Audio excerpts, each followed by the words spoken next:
How many of you have children or are enough of a child that you might have read J.K. Rowling's Harry Potter series? There are a few of you. In the Harry Potter series, the main, not protagonist, but antagonist in the whole series is one Lord Voldemort. He is such a nasty protagonist, such a horrible person, if you want to call him a person. So just scary, horrible, that no one dares speak his name. So it is he who cannot be named. Now, what are we talking about? We're talking here about something that a lot of people, including Hugo Chavez, have been talking about for quite a few years now. It's fourth generation asymmetric war.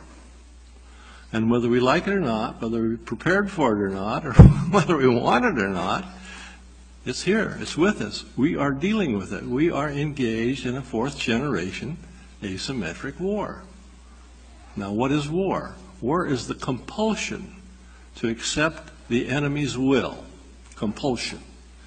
In the past, under the tradition of the Westphalian treaties and the so-called Peace of Westphalia,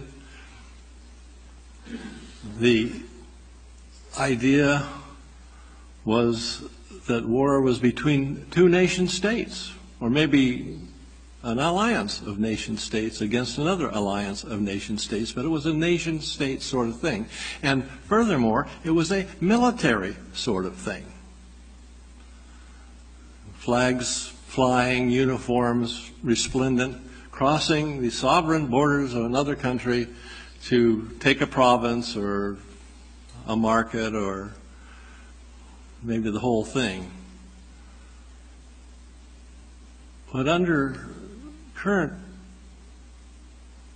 experience in the last, particularly the last 20 or so years, we found that that's becoming more and more obsolete, and what is more and more in vogue is the fourth generation asymmetric war. We do not want to admit, apparently, that we are engaged in such a war, and when we don't do that, we don't have to worry about, do we? But don't we? Yes, yes we do indeed. And the charge that Mr. Chavez gave to the officer corps in 2005 at the military academy in Caracas, when he charged every member of the officer corps in Venezuela to learn fourth generation asymmetric war and develop doctrine to deal with it. We are still stuck with Westphalia, pretty much, in our own thinking, and when we talk about defense, we talk about the uniformed forces crossing a sovereign border. But today, that's not happening. The last big confrontation of that nature, in Latin America anyway, took place when? Arturo? War of the Pacific, right? That was 100 years ago. But we have been engaged, whether we want to admit it or not, whether we like it or not, in a problem of fourth generation asymmetric war. What's the objective of fourth generation asymmetric war? It's not to crush another military organization or to destroy a nation's capability of fielding a military force abroad. The objective is to wear down, slowly but surely, the will of the targeted country for the purposes of, say that again? Gaining influence. And eventually, beyond gaining influence, and probably more, not just eventually, but in reality, the real objective is to compel that enemy to your will. And whether that type of war is as bloody as traditional shock and awe or whatever, whether it's not as bloody as the World War II was, or Korean War was, or some of the other wars that we've all been engaged in were, the fact is that compulsion, whether it's more benign or not, is still compulsion. And something we ought to give some thought to.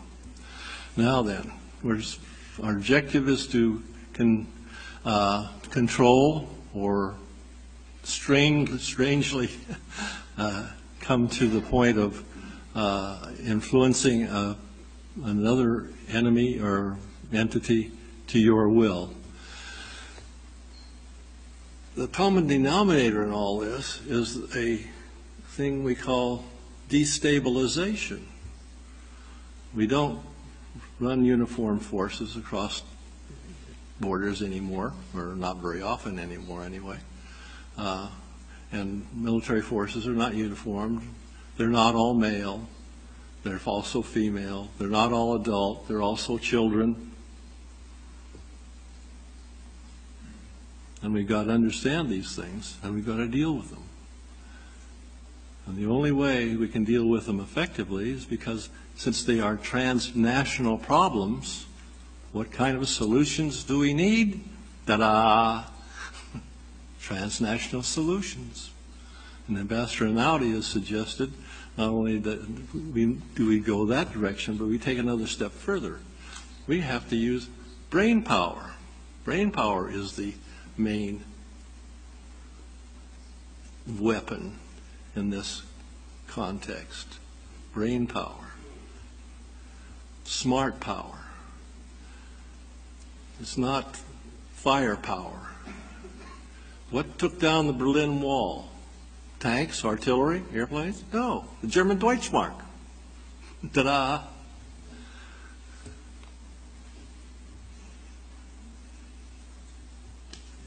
Destabilization can take many forms, and usually it's relatively benign. But again, we have the problem of compulsion.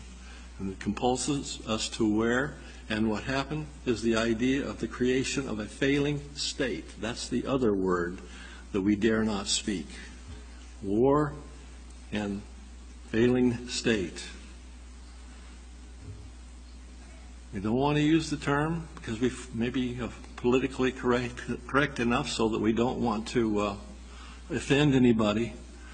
But the fact is that in some of these states we've been talking about in Central America and elsewhere, a good portion of the country is not controlled by the state.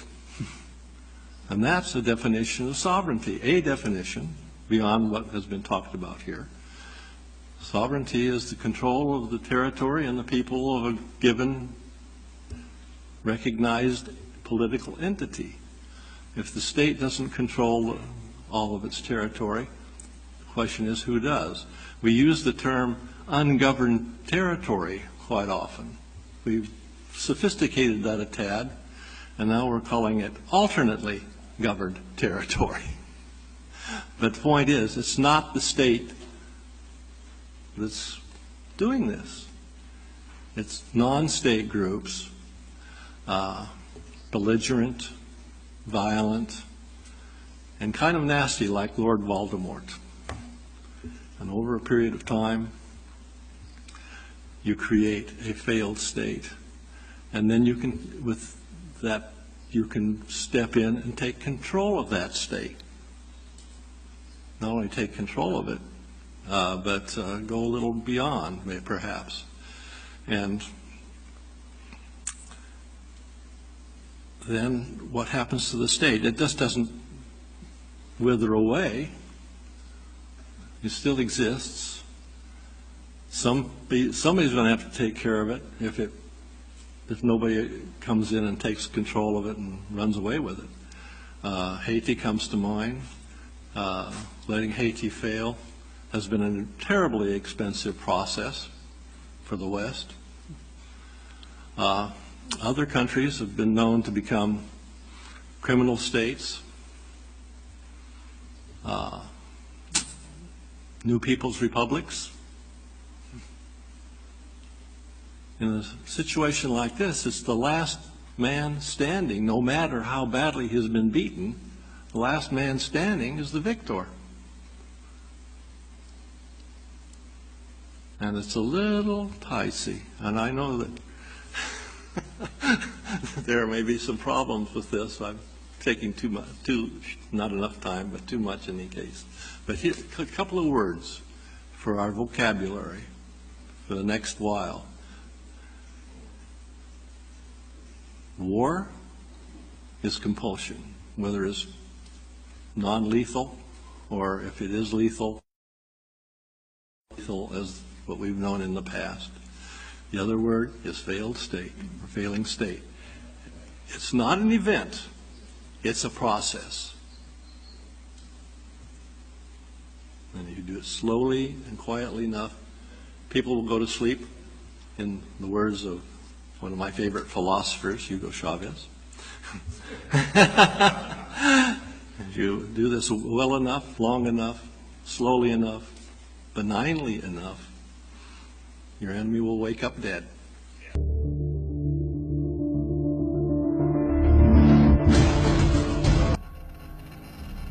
إذا أعجبك الفيديو لا تنسى الإعجاب والتعليق، ولكي يصلك كل جديد اشترك الآن.